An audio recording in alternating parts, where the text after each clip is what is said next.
घमंडी चोरों का विनाश। एक रोचक कहानी। बहुत दिनों की बात है।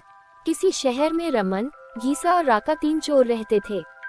तीनों को थोड़ा थोड़ा विद्या का ज्ञान था। तीनों चोरों को विद्या का ज्ञान प्राप्त होने के कारण बहुत घमंड था। विद्या द्वारा तीनों चोर शहर में बड़े बड़े लोहे की तिजोरियों को तोड़ देते थे और बैंकों को लूट लिया करते थे। इस तरह तीनों चोरों ने शहर के लोगों की नाक में दम कर रखा था। एक बार तीनों चोरों ने एक बड़े बैंक में डकैती करके सारा माल उड़ा दिया। तब पुलिस को खबर हुई तो तीनों चोरों को पकड़ने के लिए तलाश करने लगी, मगर तीनों चोर पास ही के एक घने जंगल में भाग गए। तीनों चोरों ने देखा कि जंगल में बहुत सी हड्डियां बिखरी पड़ी हैं। रमन ने अनुमान लगाकर कहा, ये तो किसी शेर की हड्डियां हैं। मैं चाहूँ तो सभी हड्डियों को अपनी विद्या के ज्ञान द्वारा जोड़ सकता हूँ।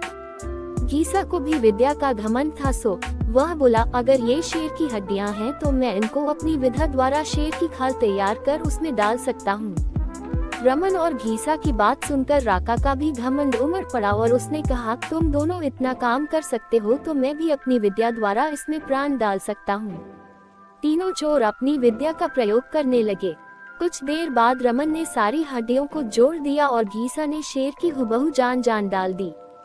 थोड़ी देर में तीनों चोर सामने एक जीवित भयानक शेर को देखकर थर-थर कांपने लगे, मगर शेर के पेट में तो एक दाना नहीं था।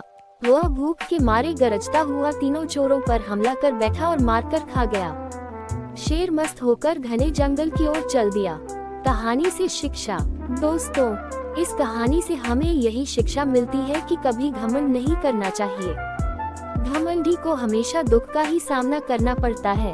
यदि तीनों चोर अपनी विद्या का घमंड न करते तो उन्हें जान से हाथ न धोने पड़ते। हमें अपनी विद्या का प्रयोग सोच समझकर करना चाहिए।